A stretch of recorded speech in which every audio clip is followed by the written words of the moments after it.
Hello and welcome back, Shark Heroes, to another episode of Deep Dives with Sharks. My name is Alex. I am the host here. I have not changed my name or been kidnapped, so that's exciting. Jaws did really well when I did an analysis of that, and people asked me if I could do 47 meters down as well, which was a very interesting movie to say the least. I'm currently working on regular episodes as well, but there is a long list of sharks to do, so I'm playing with a few ideas on how to get more sharks to you guys faster, but it would involve mixing up the episode structure, so maybe not doing safety or news for an episode, but doing three sharks. Now, I'll run a poll on here, Spotify, Instagram, and also discuss more on Twitch as well. But the goal here is to give the Shark Heroes what they want. And of course, with that, that could be anything from regular episodes to more sharks per episode, more movie analysis, or other options that I may have swirling around in my brain, pending monetary support, as I unfortunately do not have the financial assets to do that at this time. But I do have a couple ideas spinning, which is nice. Now, I am more than happy to give you all what you'd like because, of course, the reason I started this podcast is because I couldn't find one that just talked about sharks. I'd found different podcasts like Shark Files Pod that talks about different shark bite incidents, or Sharkpedia that talks with different researchers and has them talk about the different studies that they had been a part of and how they'd interacted with sharks and what they thought was really cool and a challenge and everything like that. What got me into shark podcasts was a podcast called Let's Talk Shark that I haven't been able to find in a while, but they talked a lot about diving with sharks and how to be safe around them, which is kind of what inspired the safety portion of this podcast. So I found a lot of them that were really cool and really fun to listen to, but they didn't just tell me about a species of shark and go from there. So that's why I started this one. There are a lot of things that are negotiable on this, except for the fact that I will still be talking about sharks no matter what, but we can change structure and different things like that depending on what you guys are looking for. But just want to give that little update real fast and also let you know that we're going to be talking about 47 meters down today. So that's exciting. But I'm going to see how accurate it was when it comes to the portrayal of sharks, and also let me be a movie critic for about 20 to 40 minutes, depending on how long this episode goes. But as always, you can follow along on Instagram and Twitch over at Deep Dives with Sharks, or you can also go on Twitter at Deep Dive Sharks, although I think I've kind of left that one to rot, so I'm probably going to have to update that at some point. But going into 47 meters down, now, this movie was released in 2017 as a horror survival movie directed by Johannes Roberts, and it uses great white sharks as the main villain, so it is absolutely deplorable off rip. Now, I'd like to mention I did pay $3 to rent this movie months ago, and I refused to pay another $3 again, so I did take notes in the case that this would happen and this would get backlogged for a while, so I've got that going for me. Now, if this stops making sense, I apologize, and I will be more thorough in the future. But at the point of starting the movie, you just kind of have a black screen with intro music, which is very reminiscent of Jaws, I must say. The music also was very similar to Jaws, so I was confused if I was watching the right movie.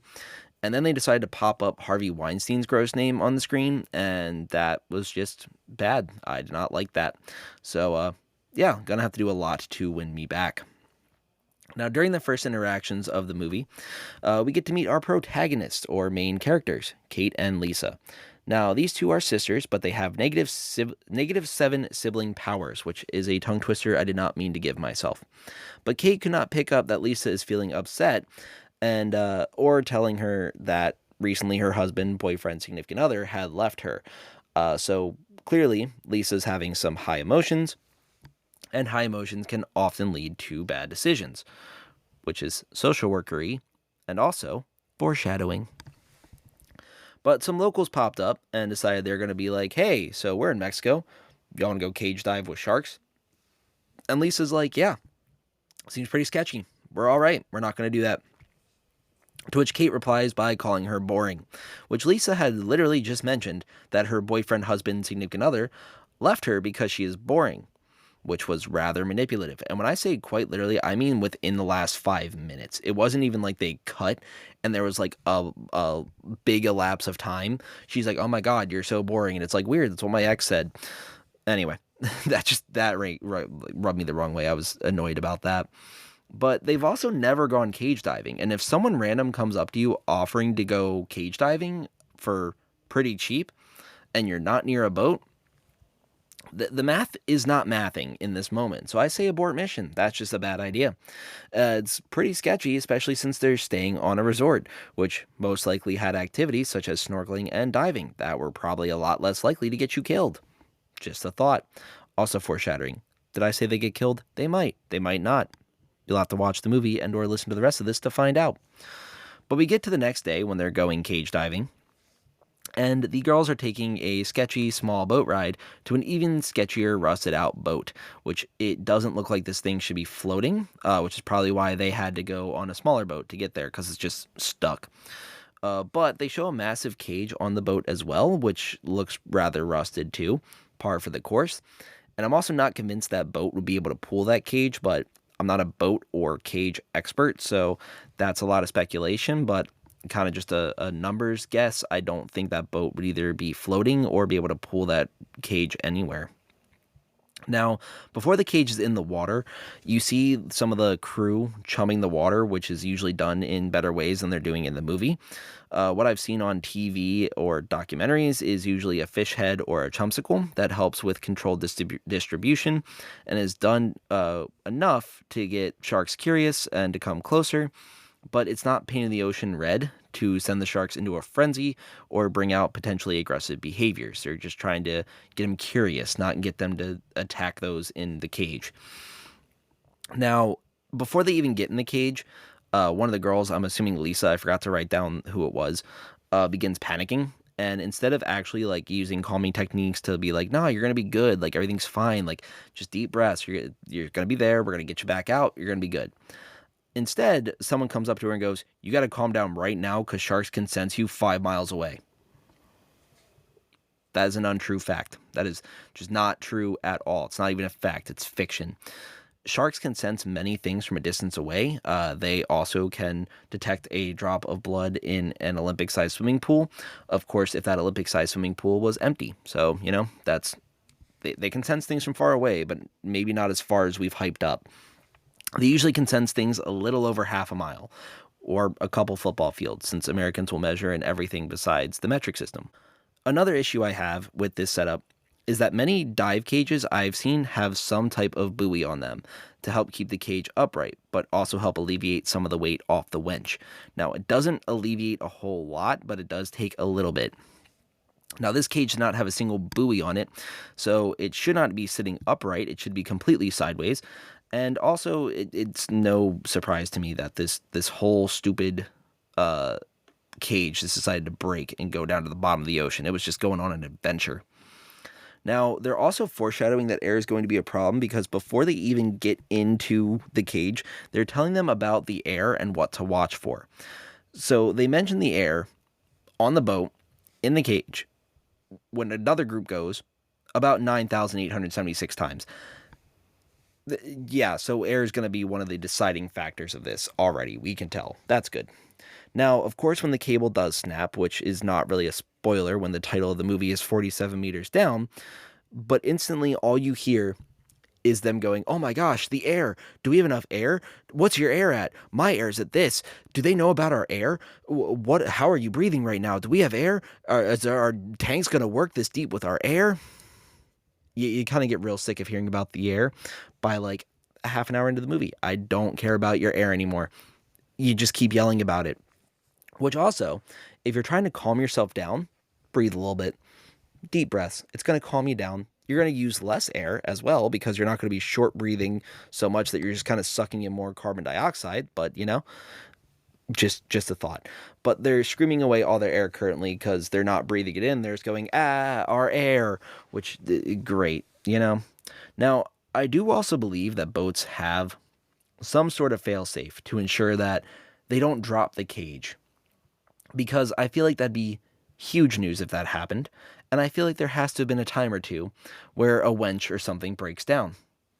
Accidents happen. But I also don't think we've ever heard of a cable snapping and them going to the bottom. Mind you, I don't know. I could have missed it. It could have happened. But that's just crazy that, there's nothing in place to stop that. This whole situation was sketchy anyway, so it's fine. But After the cage sinks all the way to the bottom of the ocean or gulf, I don't know. I don't think they told me, or I wasn't paying attention at that point. But I believe it's Kate decides she's going to swim up out of the cage to get back into radio range because, of course, they've fallen 47 meters, which is outside of the radio. Now, that's not the worst idea possible. It's pretty close, though. If there's aggressive sharks that have been circling and hitting into the cage before, just stay in the cage. Stop disregarding all safety. Just a thought. Maybe things will turn out okay. Of course, it is good to get back in radio range, but at the same time, it's not as though the captain and everyone else suddenly missed the cage snapping and you all missing. Just a thought. They're probably looking for you. Now, at this point, Lisa is in full panic mode and losing so much air because she is short breathing the entire time. It's like if you've ever seen someone drink a smoothie really fast and they try doing the big gulps, but then it gives them a brain freeze. So then like on their second try, they do like a bunch of small ones to try to get it down quick. They're doing all the small gulps, which is working to get down a smoothie. But like when you're trying to save air and you're trying to stay calm, panic breathing is not helping at all. Like you're just wasting your air at that point, and that is not worth it. So instead of like having a deep breath to calm herself down, she has instead decided she's going to suck away all the air and figure out what happens from there. Why not? Now, Kate finally decides to return to the cage, which was the cue for the sharks to go into sicko mode and start berating the cage because, it's their job apparently. They weren't watching her when she's outside the cage. They got to strike fear into their victim's heart first, or if not, it's not fun. But you'll see sharks bump cages in real life to see what they are and often try to figure out what they're looking at, what they're interacting with. They don't usually slam into them repeatedly like they're trying to open a piñata, but apparently the human prize inside this rusted metal piñata was just too much for these fake sharks. Now, right after attacking the cage and not making any progress, the sharks decide they need to regroup, so that way they can find another strategy, so that way they can just disappear into the night until it's convenient to show up later. Now, this is when Lisa and Kate are informed via radio that they can't swim to the surface or they'll get the bends, which essentially is rapid decompression of the body pressure. I'm not entirely positive what the bends is. I didn't look into it. I should have. But yeah, I know that it has to do with decompression, and if you do it too fast, it can have a lot of bad repercussions. I think the rule of thumb is that you can't swim faster than your bubbles. I also know this came up in later Jaws movies because someone at the Jaws panel at SharkCon was going over how did that diver not get the bends, and all the actors were like, well, because it's a movie. Just a thought. But no, they were dedicated to make sure that they got why they didn't get the bends, But anyway, so Lisa and Kate are informed they can't swim to the surface or they'll get the bends, so they have to take breaks while reaching the top. Now, they are also super surprised to hear that they'd have to swim through shark-infested waters, which is a dumb phrase. Now, of course, if sharks are in the area, this would be a non-issue in real life. They tend to get bored pretty quickly, so you could just resurface pretty slow and avoid the bends. If sharks are in the area, they'll kind of just hang out. They don't usually look at people and go, oh, look, someone avoiding the bends. Rush them! Like, it just doesn't happen. Now, at this point, I can't remember which character says this, but someone mentioned that bottom dwellers always attack from below, which is false. That is just incredibly false. Breach predators, like great whites, makos, and threshers, sometimes breach on their prey, which is from below. Wobegongs, angel sharks, and other carpet sharks, such as the whale shark as well, tend to be ambush predators that rely on quick movements to help catch their prey by surprise. Great whites are not carpet sharks. Now, also, whale sharks are carpet sharks, but you may be wondering, how do they ambush their prey? Well, their prey is incredibly tiny, and they're 40 feet long, so they just kind of, swimming is enough of an ambush. It works. But Kate and Lisa have the great idea, while waiting for a backup winch to be connected to the cage, that they're going to try to hide from the shark.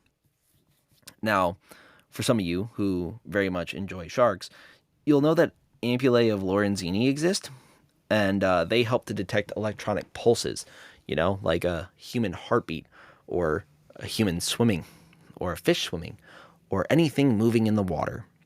So, just kind of living in a hiding spot, the shark would kind of just show up and be like, oh, hey, found you. But you can't run, or apparently you can run, but you can't hide from this psycho shark. But evidently you can't run either. You can only hide. It's weird. But this shark is ramped up on ketamine or something, so he's going to lose his mind and try to get them a little bit more. Now, another big issue with this movie is looking into it. Sunlight goes about 1,000 meters down before it's too dark. They went into the cage during the morning time, it looked like. So it was still sunny out. But apparently, they just went down to the bottom of the ocean, quote unquote, at 47 meters, and it's pitch black. You still have 953 meters to go. But, in this movie, the sun's just weak. It's fine. But science be damned, because they also have to use flashlights to see which light attracts sharks. So, you're essentially a disco ball at the bottom of the ocean, which is why you should not dive at night alone unless you're with professionals, because they know what they're doing, and also having someone watch your back while you're all using flashlights is rather helpful. Now, at this point, Javier, who is one of the crew members, decides to show up, he was finally saved, with a winch cable. Except we aren't, because he senses something is wrong with the sharks and decides to yell, "You need to get back in the cage," and is immediately eaten by the shark. Which, have to add, very polite for the shark to wait for him to finish his panicked line before getting bit. But that's good. The shark also decides to throw the body at Lisa as if implicating her in the murder. So maybe Lisa should stay down there to avoid any charges. Or if they're in international waters, she might be good. She should probably talk to a lawyer through the radio to see what her best option is. Perhaps a shark lawyer. They might be able to help out. But the cable that Javier was bringing down is now at the bottom too, but still connected to the boat. And instead of following the cable, to safety and such, they just kind of wander back to the cage. Why not? Which also, how did you not get lost?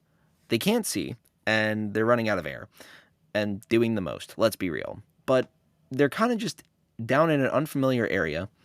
They've got the cable with them. They could just, slowly go to the surface. Maybe the sharks aren't following the cable. But instead they're like, hey, let's swim in the open to try to find the cage again. Why? That's so weird. But they somehow managed to get back, and they get the cable hooked up, and they got a little too happy. So of course things had to go bad. When you're in a horror movie, if you start getting a little too happy, things gotta end. So of course, as they're getting pulled up, the cable breaks again. Now, it was at this point that my girlfriend, Goalie, for those of you who know of her, decided to yell, "Bro, get out of the cage now and grab the rope. Oh my God."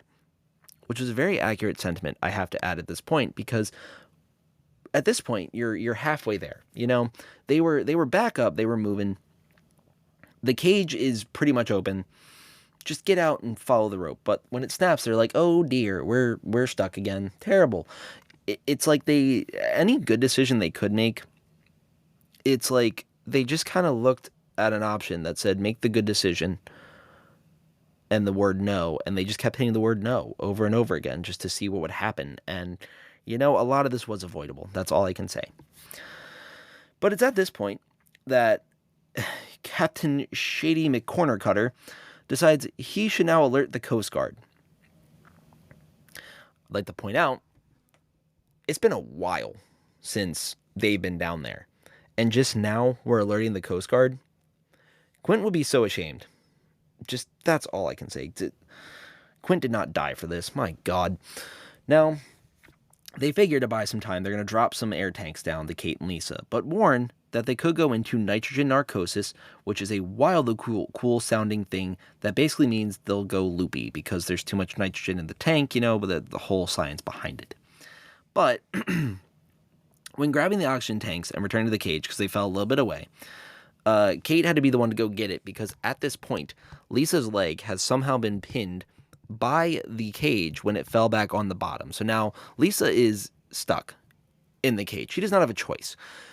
Kate goes to get the oxygen tanks, but the shark is like, you know what? I can just sense the bad vibes on this lady, and, the bad ones taste the best.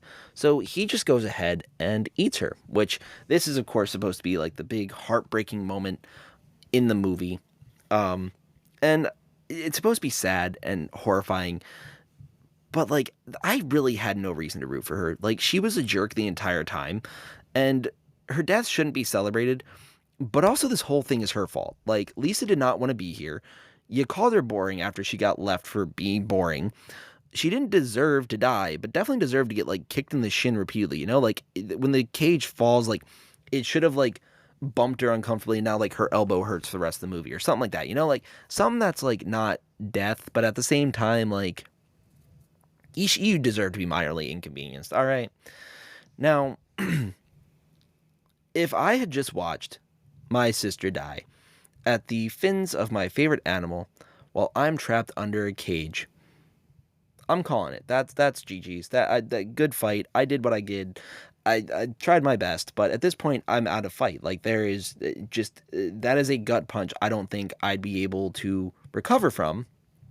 But Lisa, dealing with a breakup and dealing with the now death of her sister, and dealing with running out of air that she was so concerned about an hour ago, somehow is like, nah, I'm gonna make this happen, which is some insane resolve. Like, well done. Like, as a social worker, gotta give snaps. That is incredible. That is just, whew, none of that has to help her mental health. And she somehow is like, I'm just gonna keep on going, which, bravo, bravo. But from here, Lisa decides step one is going to be to get free of the cage. She needs to get the oxygen in, and if she doesn't, well, she's gonzo. So she's going to try to get free of the cage and grab a spear gun that was also dropped by Javier because he was the one bringing it down to see if he could like keep them safe. But she wasn't able to reach the tank with her leg, but she can kind of get the spear gun. So she starts reaching over and like grabbing the spear gun, and it for some reason has a hair trigger, and it stabs her. It fires, stabs her, and also like hits one of the tanks, I think. And now there's blood in the water, which is supposed to be like, oh, terrifying, but like these sharks are already insane, so like they knew they were there. I guarantee that the blood's gonna do something weird, but who knows? Now, I've never used a spear gun, so I don't know if they have a hair trigger or not. I know that other guns can. I've also never used those, but I feel like they shouldn't. I feel like neither of them should have a hair trigger. I know that like things wear down. But I feel like spear guns, like, I feel like whenever you see people, like, fire them, like, there's a lot of force put into it to fire those, I feel like. And that's just me watching movies and stuff. I don't have any experience with it. So, once again, speculation. So, at this point, Lisa somehow gets the tank over to her. And without having any previous diving experience, her current oxygen tank, pretty much empty, being physically exhausted after fighting with this cage, she's somehow able to replace her own oxygen tank with no problems at all. This could have been a legit plot point, in my opinion. It could have. It should have. But instead, we've decided that Angry Super Aggressive Shark is the movie. This was, in my mind, so, fun fact, I have a fear of dying via any sort of asphyxiation. You know, just not being able to breathe, drowning, anything like that just is uncomfortable to me.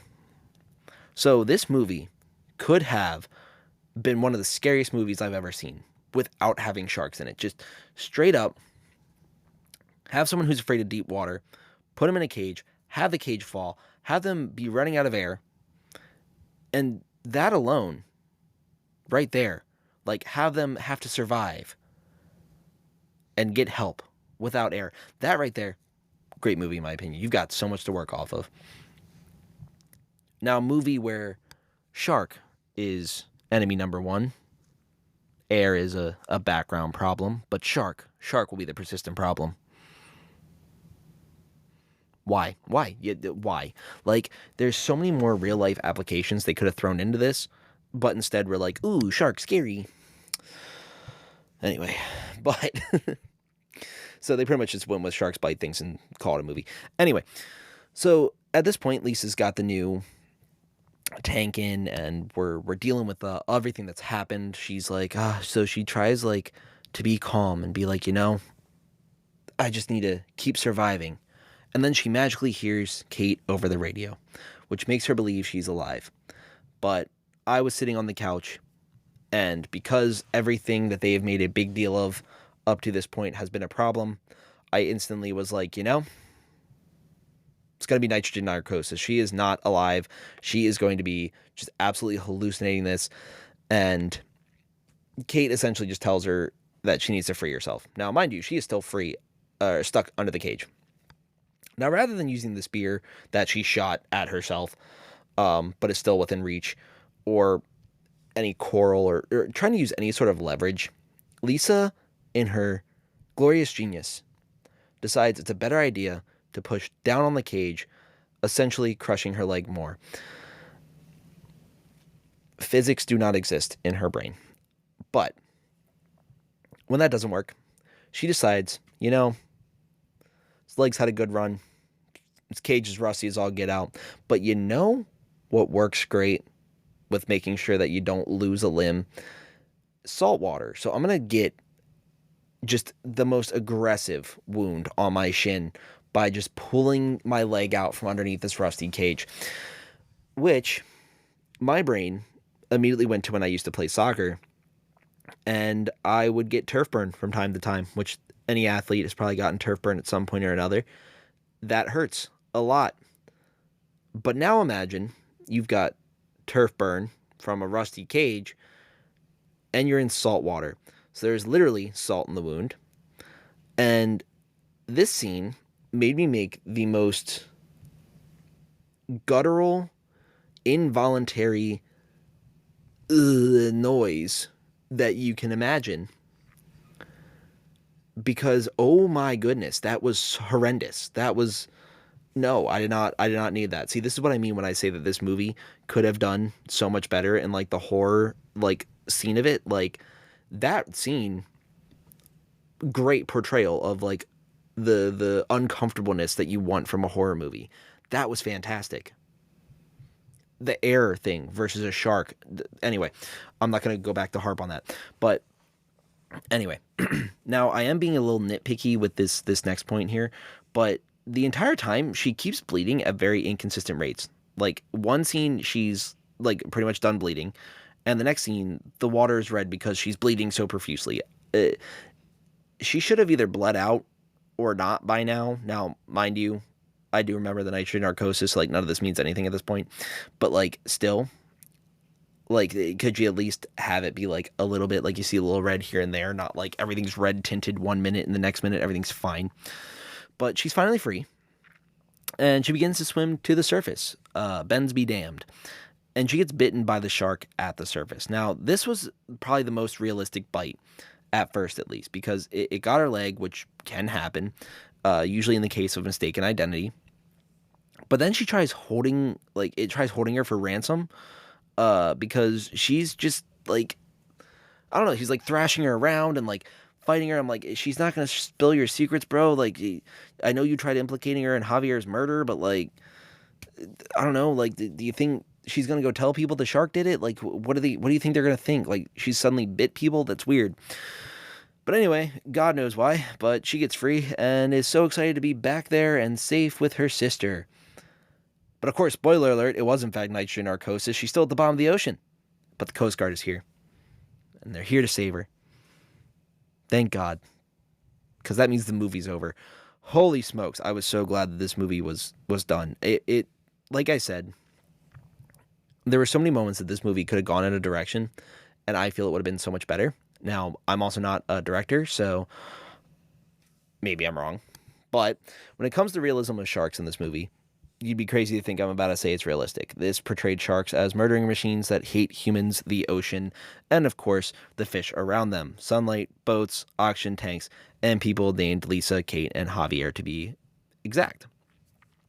I also feel that it was not the best movie.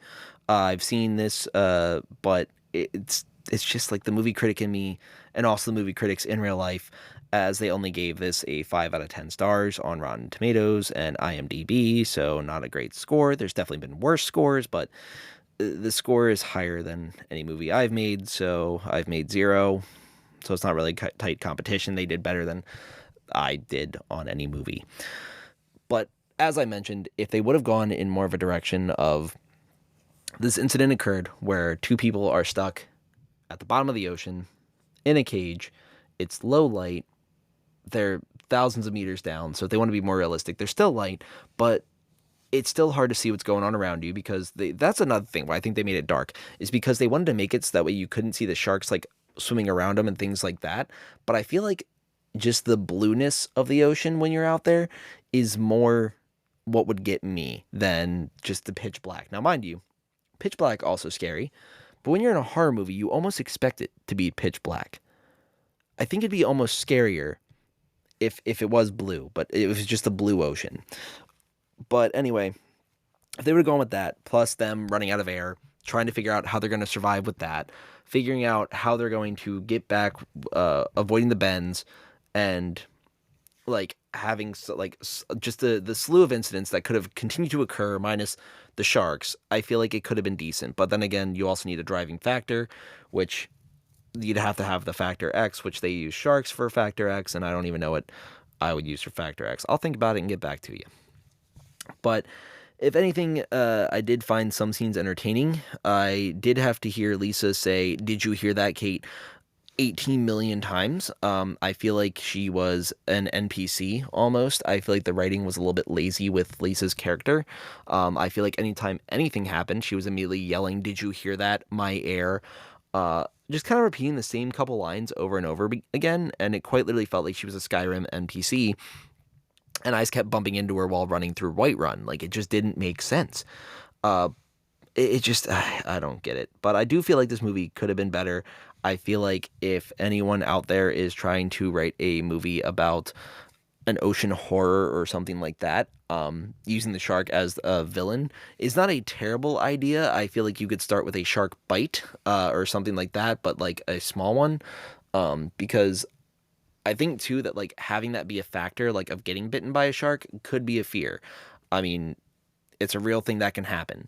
But I think having it where it's the main thing they're trying to avoid because every time the shark bites them, they're oversized and just eating them in one gulp. It's not very like the two times that we see the shark bite someone, both times it's not. It's like you see the shark kind of come up and then the person disappears and then they're never seen again unless their body's thrown at someone. So I feel like having a shark bite be a part of the issue, but also not be the main issue, could be a really good move in a movie like this. But there we go. See, I figured out issue X. There's a shark bite wound somewhere, and they're trying to figure out how they're going to solve that while running out of air and other things. Boom. Okay, sign it. I'm on it. Let's go. New movie. We're figuring it out. But of course, thank you guys for listening. This was an interesting ramble. I appreciate y'all being here. Please come hang out on Twitch as well at Deep Dives with Sharks. I try to be live every Tuesday and Saturday, but kind of like how I'm late with a lot of episodes here, I'm late with a lot of streams too. So we'll keep you updated on that. Follow along on Instagram at Deep Dives with Sharks as well. I'm not even going to plug the Twitter because I keep forgetting to update it. So if I start updating it, I'll bring that back in. But thank you guys very much. Be kind to each other, and you all are awesome.